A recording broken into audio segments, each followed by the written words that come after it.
Well, hello, hello, hello.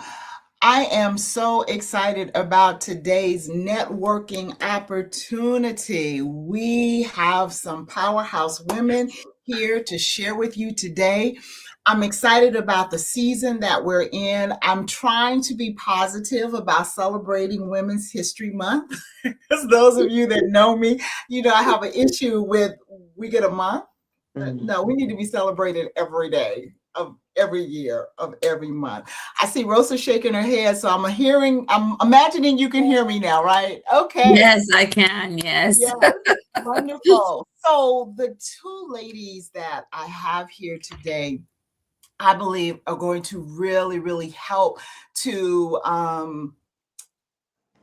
push you and encourage you to be everything that you can be, not only in the boardroom, but in life itself. One of the things that I wanted to deal with, because it is Women's History Month, is the fact that we have come a long ways. When I was talking, and welcome Jenny and Dr. Rosa to the show, and I'll give them a little insight of who you are in a moment. But one of the things that was really important, I thought, for this month was to spotlight the fact that, as the old Virginia Slim commercial says, we've come a long way, baby. We really have, as women. We've come a long way, but we can't get comfortable where we are. That's the important thing. We need to keep going. We cannot get comfortable in what it appears we've achieved, because we have. The funny part is that where people are just now giving us recognition, they're doing it over the things that we've been doing all along. That's why I have a problem. Okay. This is not new to us. This is true to us. This is who we are as women, and that's what we've been doing. So I have Jenny Dewberry here, and Jenny is an influential elite international image consultant and personal branding coach who empowers women to step out from behind the curtain with confidence, clarity, and purpose. With over 30 years of entrepreneurial experience, she is the founder of People Power Consultancy, a firm dedicated to helping professionals refine their image, elevate their presence, and unlock new opportunities for growth and visibility. So obviously, you are very, very instrumental in what we want to talk about today, because as women, we've got to definitely step into who we were created to be in our authenticity. And then I have Dr. Rosa Colon Calaco, and she is the president and founder of Global Equity and Learning Partners, LLC, a consultancy practice that designs and implements inclusion, racial and health equity, human capital, talent development, cultural transformation, and change management strategies to build equitable and learning organizations. Rosa has more than 25 years of experience leading diversity, inclusion, and equity strategies, change management teams, human resource, talent management, learning and development, and implementing systems. And she functions across different industries: global pharmaceutical, health systems, academia, and government and nonprofit boards. So, as you can see, ladies, I got some experts in the room today. Seriously, I don't have lightweights here. I've got some experts. And so I want my chat blowing up as we're talking, so that, ladies, if you have questions for these two dynamos, you can ask them. So I'm going to start with you, Jenny, from a perspective, because all three of us have been out here in this executive space for a very long time. Okay, God has blessed us, but we've been out here for a long time. Where do you see us as women who have infiltrated the boardroom to a degree, but how we can, how do I say, set ourselves up for even greater? So, first of all, it begins with what we tell ourselves. That's the first step: self image, self awareness, the things that we tell ourselves about who we are, what we're capable of, and then our level of expertise, and knowing that we belong in any room that we step into, right?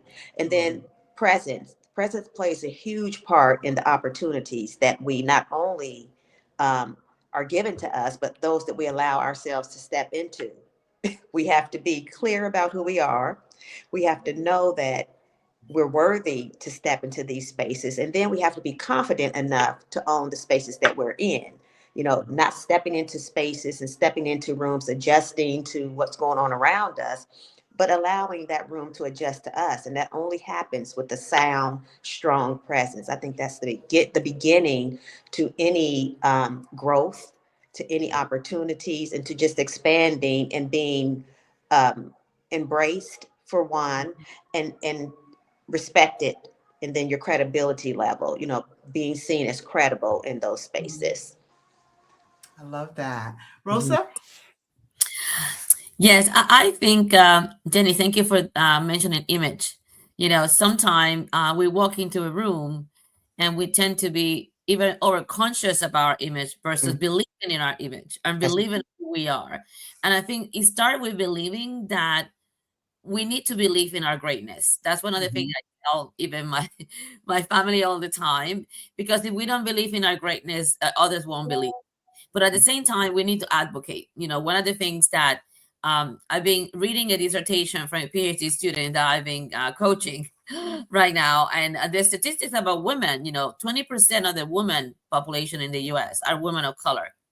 However, how many of them are CEOs in any Fortune companies? Maybe 1.2% or 3%. And that hasn't changed for the last 10 years. So one of the things that we do, we have a network, and then we need to keep asking ourselves, does my network has the power to elevate me? So, and also not only that, have we told them? Sometimes we're shy and we say, well, he's my colleague, you know, I know them for a very long time. But we're not very transparent to say, you know, I would like to be part of a board, or I'm in this role right now, but I would like to know, how can you share your power with me?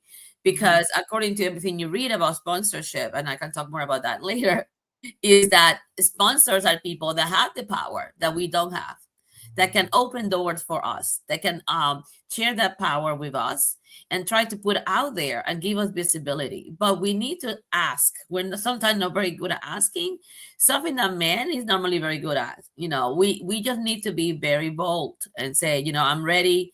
I have all this experience. You know, how can you do for me to get to where I want to be from the level perspective and the board seat perspective? I like that. I like that.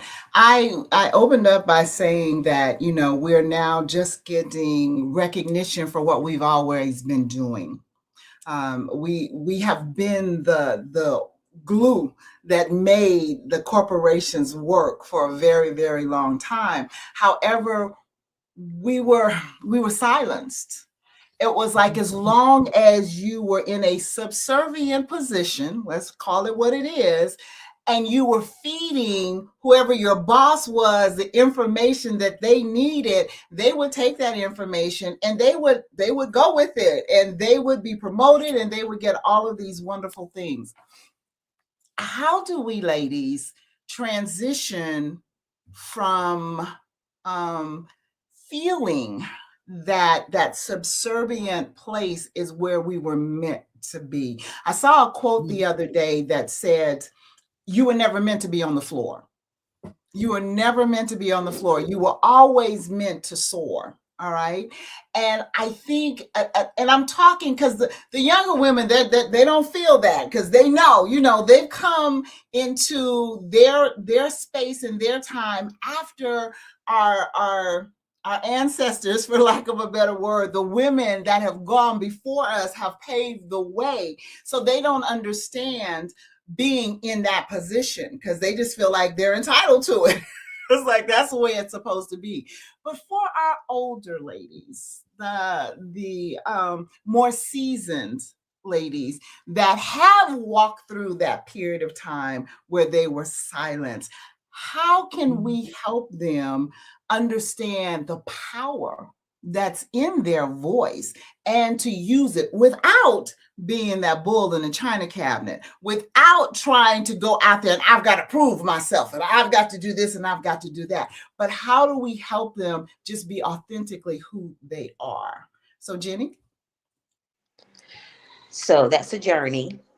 It's a journey because we're digging and diving into the deeper parts of ourselves. Some Mhm. parts that we have kept suppressed due to life happenings. Some of those things have told us that we are not worthy to be in those spaces. We have the hard skills. We've gone to college. We've done all the things, but something in our minds are telling us, okay, this is as far as you can go. You don't Mhm. belong in this space. You don't belong in a C-suite, or you don't belong as the president of your business. And the only way to surpass that or get past that again is to do self-work. I believe Mhm. self-image, the things we tell ourselves is what we become, so, or who we become. So we have to dig deep, do the work, know who we are. We have to know who we are first. Know Mhm. who you are, know what your values are, what your belief systems are. If you get those things together, then you'll know how to move forward. You're no longer going to be accepting those roles that don't really serve you, or those roles that you know are less than what you're capable of doing. You know, just because we know or feel that we're experts in certain areas, or in that we have the knowledge to do a thing, doesn't mean that someone else that's looking at us feels the same way. You know, how Mhm. we experience ourselves, others don't always experience us that way. So we have to learn how to use our voice, but use it in a way that's going to be impactful and that's going to elevate us. And the only Mhm. way to do that, I feel, is to do the self work. Again, it starts with what we see, how we see ourselves, Mhm. what we tell ourselves about who and what we are. And then we have to work on that. If it's something there that's holding us back, we have to identify what that is. And then again, use our voice, step in that space, and know that we belong there. It's, I like that. Know that you belong there. I like that. Rosa? Yeah, I think I want to build into the belonging, because one of the things I experienced as a C-suite executive for the last 25 years, it's not easy to feel that you belong Mhm. when you walk into the door and at the table there may be somebody like maybe you that look like you, maybe another woman if you're lucky. And so I think we just need to have lot of resilience. So it's not only getting there. And sometimes there is a quote I would like to remember the author that said, if you don't have a chair at the table, you bring a folding chair and you open it at the table. That's Okay. good. So I'm sure you bring the folding chair, they're gonna look at us that we're weird, but we just need to accept that we're different. So, and we lead differently, and also belonging is something that we just need to manage, to understand that at the beginning the belonging won't be there. And I learned that in sometimes the levels of belonging never change, even by being sitting there with the same team for maybe 2 or 3 years, Mhm. because of their own differences and fears. And we need to understand that sometimes people behave in a certain way because they have their own things to work on. As Jenny, you said, we need to work on ourselves. Many people at the top don't work on themselves because they're already there. They don't believe that they need to change their behavior because they can be there because they're already there. So what Mhm. it means is that sometimes we just need to have a lot of patience and maybe try to help them understanding not only with your own expertise on the value of women perspective. And in this era of AI, and I'm doing a lot of work with AI, human-centric AI, and what you see in my background is my sub organization need humans. So what I mean is more than ever we need more humanistic people sitting at the boardroom. We need more humanistic human and also women to remind us of the compassion, the empathy of how the technology won our connection, more than ever having women having that voice and being able to lead AI and also learn. This is the opportunity for us to say, well, if somebody's going to reskill ourselves, it's going to be women.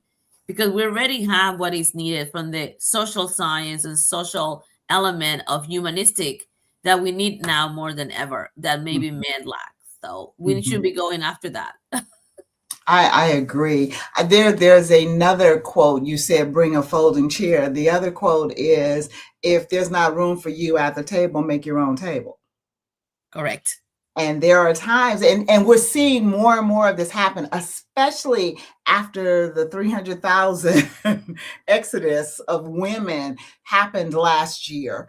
Yes. We're seeing more and more women now starting their own companies. And I think that that's something that we need to explore as well. You're an entrepreneur. I'm an entrepreneur. We have to have enough faith in ourselves. I'm a woman of faith, so I got faith in God first. But I also have faith in the fact that He created me to occupy space, to occupy territory. And we have to get beyond that limiting belief of what we cannot do, so that we can get to the place of what we can do. It's really, really important that, we get to a level of confidence within ourselves that there is no naysayer, there is no heckler, there is no person that can box us in and make us feel inadequate. And I think that's really, really important. And I know that you've dealt with that, because now supposedly inclusion is a dirty word. Supposedly equity is all of a sudden something's wrong with it. No. There's nothing wrong with it. So I'm gonna turn this over to you briefly so that you can talk about how we get to that place of feeling that I am good enough to start my own. I am good enough to be in this room, because I'm gonna come behind you and talk about how we own our space. But you go ahead.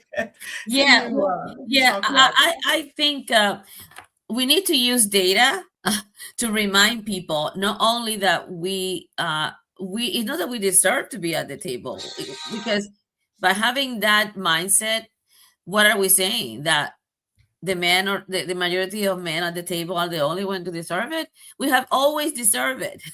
So that I want to make that clear. The issue is that it's okay through generations, I remember, and I go back to, I live in the UK for many years. I remember that at the beginning, women were not allowed to work. And I learned a lot of that because I love the store Selfridges in the UK. And there is a TV series from PBS on the store. And the man, who was an American, who went to the UK, he used to own a department store very successful in Chicago. They didn't have none in the UK. And he moved. This is an example how a man can also make great differences. He moved and he opened the store. And he was one of the first to have the department store open. The store is still open. Is now owned by, I think, a Canadian company, Selfridges. And I'm not advertising them. It's because his leadership. He was the first one who gave jobs to women to be in the counter selling ties or selling scarves.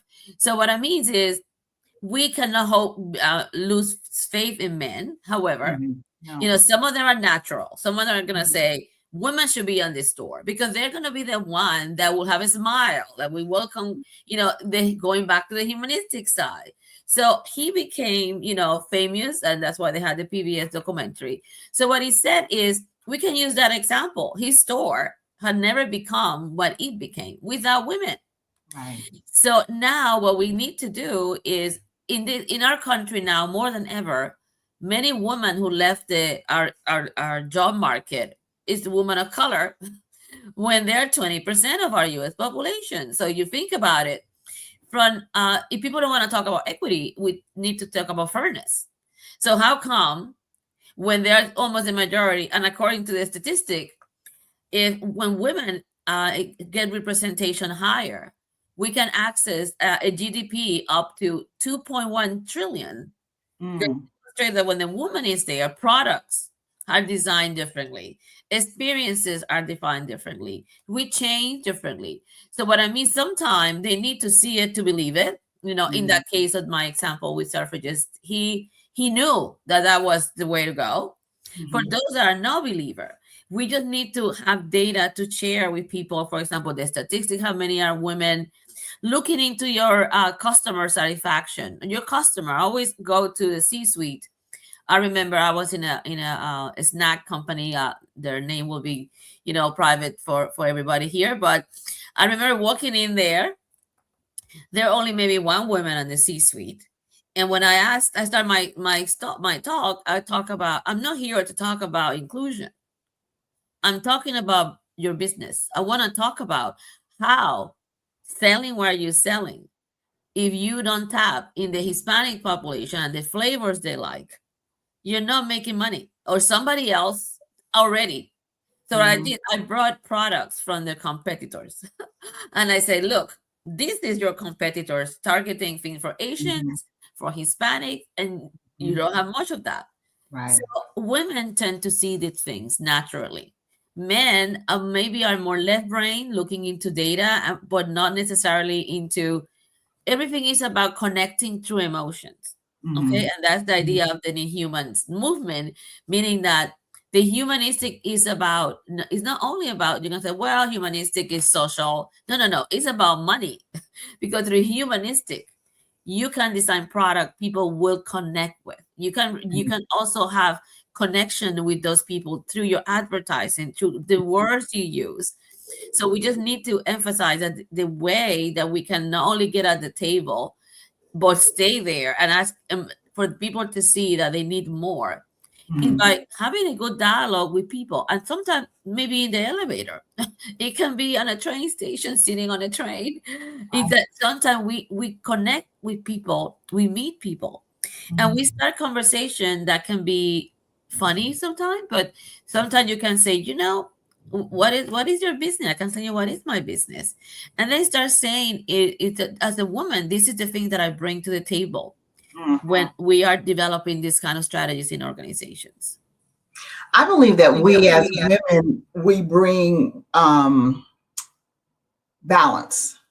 That we bring balance is nothing against the men, and I'm gonna talk about them in just a Yeah. moment. But the fact that we are right brain and left brain, we're using much more capacity to balance a situation out, and we see it differently. And I also wanted, you touched on about, the gentleman that opened the department store and hired women. We sometimes go into situations and we're looking at the men being our enemy. And Yes. it's not true. It's not true. There is a much greater amount of people and men that are our advocates, that are cheering for us, than those that are walking around in their insecurities because they know what we're capable of doing. And if Yes. you keep that in mind, it is not that you're less than. Some people, and that's on both sides of the gender, but some people have a problem with your abilities to see a situation, your abilities to solve situations. And we have to get to that place where, as I said earlier, I was going to talk about owning our space. When you walk into a room, you have presence and you embrace that presence. It's part of who you are uniquely designed to be. Each and every one of us have this. But it is something about when you step into a room in confidence in who you are, people see it. They see it and they really will treat you just a little differently. They really will, because you can't be ignored even if you never open your mouth because of the presence that you have. So I want to encourage you, ladies, especially in that executive place, not to feel that you've got to go to the boardroom in competition. You go to the boardroom being uniquely who you are, just being who you are. I say this all the time. Your uniqueness is your superpower.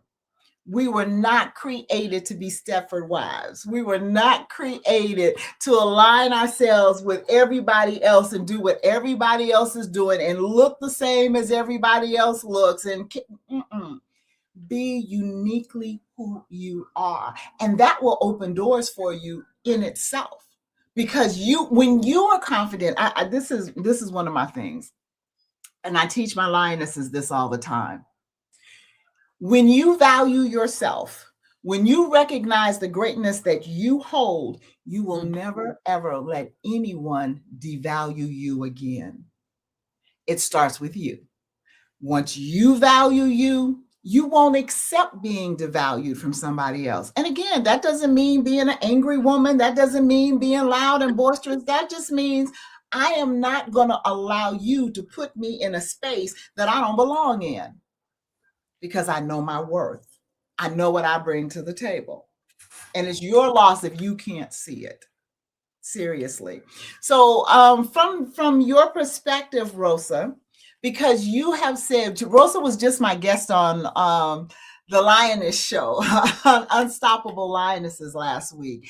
And she was talking about the need for women in AI, in that AI space. And I'm like applauding that, because I'm in that space now. I just released 2 major platforms, one for businesses and one for ministries, and I'm excited about it. But Rosa, I want you to share on why it is important for the women to get in that AI space, because there's not a lot of us up at the top in those spaces, but it's important that we get there.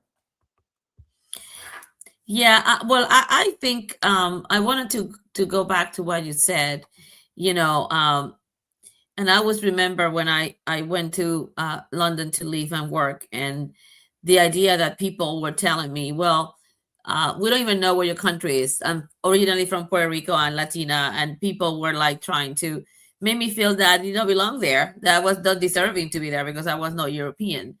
So even though Puerto Rican, we're 75% DNA is European because of the Spanish conquer Puerto Rico. But one of the things that we need to think about is how much people make comments that sometimes make us feel that we need to be devalue who we are. And I know I've been also following the chat. And I'm sure you are doing that thing, Colette. But I think we were trying to make it this less boring and more interesting. But one of the things that we wanted to think about is how much AI rhetoric you see when you wake up in the morning. In a way, AI control what we see. We wake up and we have all these places that push content to us. So you can wonder who pushed that content to you. It would be nowadays an AI agent, but definitely 90% of that content, or maybe 100%, came from AI. Behind the face of those platforms, there are people who develop the AI tools and the agentic AI. And somebody that is doing this work for many years, even before AI became AI, what is very clear is the majority of the people doing this platform are not multicultural or multilingual. The majority of those people are normally racially white, some Indian, some others, but not representative of all of us maybe listening and seeing us in this event. So what I mean is, definitely we may be creating bias machines unconsciously, because the people don't have the background or the context of how will this be experienced by people from different backgrounds, different culture, different literacy levels, different education level. So what I'm trying to say is we need to increase more women in this space, women that can bring that humanistic mindset into how will this tool can harm people. We know, and I know an experience for a colleague, AI can bring great perspective, but not all of that great perspective is correct, is accurate. In some cases, people are using it for healthcare questions. If they are depressed, they have mental health issues, they're talking with AI as somebody that can be helpful. And I know of a couple of instances that the person have become more hallucinated themselves and have become going back to places to mental health that they were already better that they got out to, because of the situation of not having this ethical and compliance lens. So what I'm saying is, you're going to wonder about how easy it is. Well, right now there are so many resources in everywhere of teaching individuals on AI, digital AI. With AI, you don't need to be a coder. You don't need to think, oh, well, I know I'm analytical enough. So I think before we started to say, I cannot do it. I'm just very opposite. I think women is the people that can do it, because we can balance the technical skills to the social skills. And according to the World Economic Forum, in reality, what we need is more. We need to maintain our critical thinking, because AI is really becoming a barrier to reduce critical thinking. The people are really relying too much in AI to write things for them versus giving them the content for feedback. So this is a moment for women to really come not only to the table of the C-suite, but to make AI a place to be leading with humanity. I love that. I love that. And I love AI. I feel it's just a tool. Seriously. If it's in a bad person's hand, it's going to be a bad tool. If it's a good person's hand, it's going to be a good tool. And it's really just that simple. And I think from that executive perspective, you can use AI to help facilitate. It does not replace the human compassion, the human brain, the human connectivity, but it does help speed up analytical processes. And that's where I come from. That's what I love about it. I think that's wonderful. Jenny, thank you. I'm glad you're back. You had kind of went away from us for a moment. Yeah. But I'm glad you're back. Your specialty is building up confidence. I would love for you to talk to the ladies about how they tap into their inner strengths and to be confident in who they are. Yeah. So confidence, as we know, is a muscle. The more we do something, the more we tell ourselves something, the bigger and the more confidence we gain. So I always say, take some time. I go back to self-reflecting and think about the things that you've been successful at, whether it be big or small. Even when it comes to your image, you know how we get dressed and we look in the mirror and we feel like, oh wow, I've done it.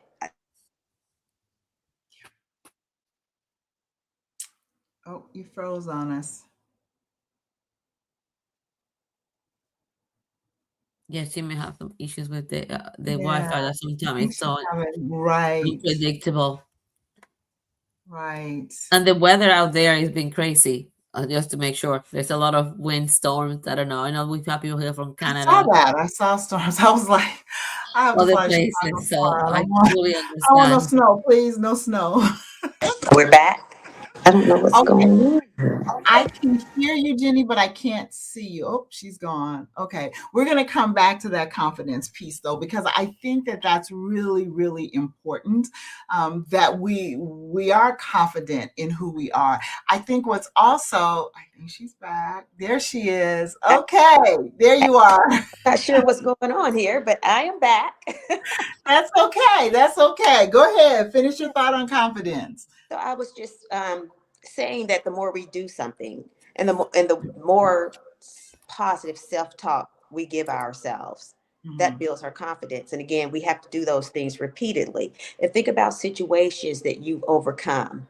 How did you get through those situations? And you use those steps to take you forward to the next phase of life. And speaking for me, sometimes we think that things happen to us when they're actually happening for us. And so we can take what we've learned from those situations, how we got through it. That's confidence. That's resilience for one, but it gives you the confidence to keep moving forward. So a little, again, inner work.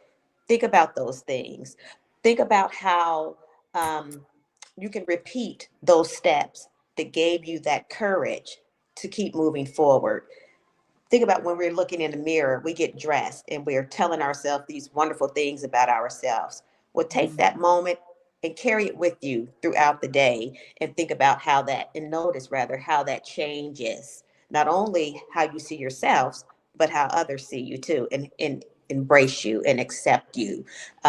Even though we're not looking for acceptance, we know who we are, so we're not looking for acceptance, but people will treat differently, as you said, Dr. Coylette. People will treat you differently based on that confidence. It's energy. They feel it because we are grounded in who we are. We've done the work. We've identified our strengths. And so that's where confidence begins. It begins right there. And then you carry it on internally, and then it's going to show itself externally. in any space you go to, in any situation that you're in. Mhm. That's Hmm. good. That's good. Confidence is really important. Also, like, because you and I met as a stylist. You were a Yeah. stylist for an event that I was a part of. Hmm. And you had some really, really good tips, some things that I had not thought about in certain respects and in the clothing that I had chosen to wear. But I also think it's important to understand our own uniqueness Oh yeah. and how people will put you okay, so you and I had this conversation a couple last week, and I thought it was the funniest thing that there was this huge scandal when President Obama was president because he put on a tan colored suit. It's like, what the heck is up with that? I'm like, I'm just not, I can't get with, you know, being put in a box just because you're not dressing in the same manner that somebody else dresses. Um, a friend of yours and mine, Rosania, was telling me a story about this lady because I love to wear designer stockings. My stockings have all kind of different designs on them, and I've been like that since I was a teenager. I like the window panes, I like the fishnets, I like, seams up of them. I like, that's part of who I am. And in the quote unquote business arena, still not. Okay, in the quote unquote business arena, Mm. Neil told me a story about a woman that was impeccably dressed, but got on an elevator with a gentleman because she had on some different types of stockings and said, "Oh, I see the clown show is here today." Mm. And it destroyed the woman. Like, she was mortified by that. I Mm. think it's so important, and Jenny, I want you to touch on this. I think it's so important that even though I know how to dress professional, I'm not going to go out there with boobs all out and my butt hanging out and stuff like that. I'm not going to do that. First of all, I'm too old for that. But beyond that, I know how to dress professional, but there are certain things that are part of my personality. How do we embrace our personality and still in professionalism be professional, but not let somebody, like the gentleman said to the woman, the clown show is here. Like, don't allow that to tear you down just because somebody does not appreciate your style. Or understand it. Or Or understand it. So personal style is just what it is. It's personal. And so we have to learn how to bring our personal selves, our personal style and our full selves into a situation. But we have to know the level of the room, the standard of the room. And so you can still bring your personal style to a space, to wherever you go, whether it's online, in a space, in a room, but you just have to make sure that sometimes you do have to adjust a bit. Because again, just like there's different layers to, so you have to adjust it to fit the room that you're in. Now, again, presence is one thing. We're not adjusting so that we fit the room, but so that the room fit us. But our style has to be approachable. It has to fit the setting, and it has to help us accomplish whatever it is that we want to accomplish. So we have to dress to position ourselves to achieve that. So, ask me your question again because I kind of lost it due to my interference here. I was saying, no worries. I was saying, how do you still keep who you are, your personality within your dress? You're being Hmm. professional now, like I said. I'm not talking about letting all of this hang out and your butt hang out and all of that. But you like colors, okay? There's the status quo about the boardroom that everybody comes in dark suits, and you know Hmm. what I'm saying? And Yeah. this, like, oh my God, this dark cloud over their head. Well, But that you that might has stand up and changed. wearing a bright red dress, but it's a Yeah. beautiful dress. Well, again, color talks. Color talks. So each color has a meaning. So again, you think about the impact that you want to make, the rooms that you are entering, and you don't want to, well, depending on the situation, you don't want to be noisy. You want to be intentional about how you're entering those rooms. Certain colors have different meanings, as I said. They make different impacts, and you don't have to be rigid anymore and in dark blues and dark grays and blacks, especially as women, to enter these spaces and be taken seriously. What you do is you add a bit of a statement piece, a statement color. I wouldn't say that you're going to go into a boardroom in a hot red suit. I don't think that would be very smart, but I do think that you might be able to wear a red shirt under your suit. You might be able to put on a colorful accessory that brings your personality into the room. We're not talking about your full edgy personality. So, if you're dramatic, there's ways to tone that down but still feel like yourself. So again, it takes practice, it takes know-how in order to do that, but you can definitely do it. Bring your whole self. And I will share something. I tell my clients, especially when I first started, when color wasn't so acceptable in the boardrooms and such, you can bring your personality underneath your clothing, if you get what I'm saying. You can put on something really nice underneath that still makes you feel like yourself. A colorful undergarment, something that makes you feel good. And you're still taking your personality in there because it's really about how it's impacting you and not the room, so to speak. Okay. That's wisdom. That's wisdom. Hmm. That's good. Yeah, So last question, because we're almost at that 45-minute mark. So ladies, we've come a long ways. As I said when I started, we've come a long ways. How do you see us, though, positioning ourselves forwards? All right. Because we do need to occupy more spaces. Like Rosa was sharing, we need to occupy the AI space. We need to have, I believe, more presence in the C-suite space.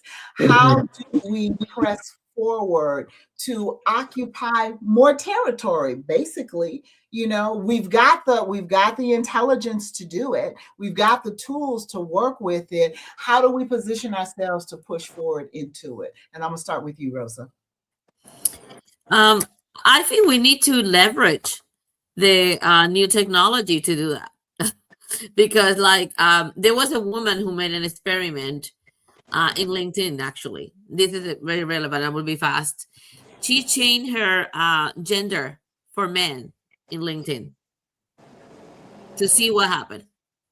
And she got more requests to join companies, to interested for board, than when she had female in her profile. So what it means is there's still a big barrier when people even Google and find people out there. So what I mean is that we just need to be very bold out there to really continue to increase access. Now, equity is supposed to be a no word, meaning we need to have more access to opportunities to be sitting at the table. And I keep telling to Dr. Colette that we can only think about the glass ceiling of the C-suite. Nowadays, there's so many ceilings that we should be breaking. And sitting in any table that will give you influence is really eliminating that ceiling. It may be the ceiling of more women in AI, even more ceiling of women in the more for profit. It may be not only the CEO. So I just want us to also expand the idea of the ceiling and learn how to use social media in a way that you can get attention because of your talent. I like that. Jenny? Rosa, while Jenny is speaking, could you please put your information in the chat so that people know how to reach you? Go ahead, Jenny. From what I do, a leadership presence strategist, image consultant, all I can say is be authentic in who you are, stay grounded and anchored in who you are, and use your voice and don't waver on whatever that is. Your opinions, your input, don't waver on that, because we can feel a bit intimidated when we're in rooms with predominantly male counterparts. Even for me as an entrepreneur, if I'm meeting with someone and they're predominantly a group of men, sometimes they do kind of make you second guess what you know you're an expert in. They make you second guess your work. So just stay grounded in who you are. You're an expert in what it is that you do. And we all do things differently. You and I, we can do the exact same thing, but we do it differently. And so I don't have to change my approach to that in order to appease someone else. So just like I said, stay grounded, stay anchored in who you are, use your voice, and do not waver. Put yourself at the tables. If they don't invite you to the table, as you said, make your own table. Yes. Yeah, and just stand in your power, because we do have power. We have the power to shift spaces. We have the power to shift thoughts and opinions about who we are as women. And I get this from a lot of women that I work with that are C-suite executives and administrators. It doesn't matter their education level. It doesn't matter what they've done for these companies and organizations. They are still second guessed only because we're women. They're women. And so, sometimes others try to intimidate them to make them second guess what it is that they're offering. Yeah, unfortunately, Yeah. that's true. I have worked in a male-dominated world most of my life. 28 years with Don King Productions, and then 12 years with a property preservation company that was headed by a narcissist. It was like, whoo.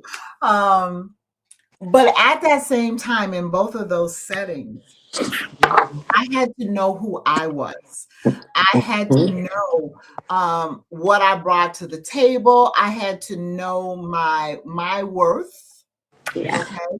And that was very, very important to me, to know who I was and be comfortable in who I was. Okay. So I could bring those things to the table. So I would just add that in your confidence of who you are, know what you bring to the table and walk in that.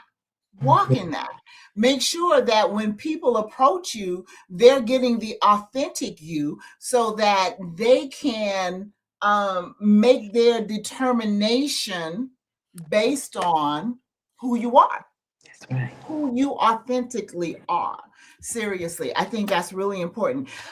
Jenny, I would like for you to put your information in the comments. I just loaded up Rosa's information, and I should have put this was Rosa's instead, but I didn't. So I'm just telling you guys. But Rosa, tell people how they can reach out to you and engage your services. And then Jenny, Yeah, I while think I wasn't able to type in the comment, but I'm sure Colette can put it to as well. So in LinkedIn is Rosa M. Colon Colaco in LinkedIn, and also my email is Rosa CK, my initials, at globalequitylearning.com. So I'm looking forward to connect. And remember, we have the power to transform the business world through AI with our humanistic ways of practicing and our empathy and compassion for others. So don't miss the opportunity. I think that's very, very important. Thank you. I just put Jenny's information in the chat for LinkedIn.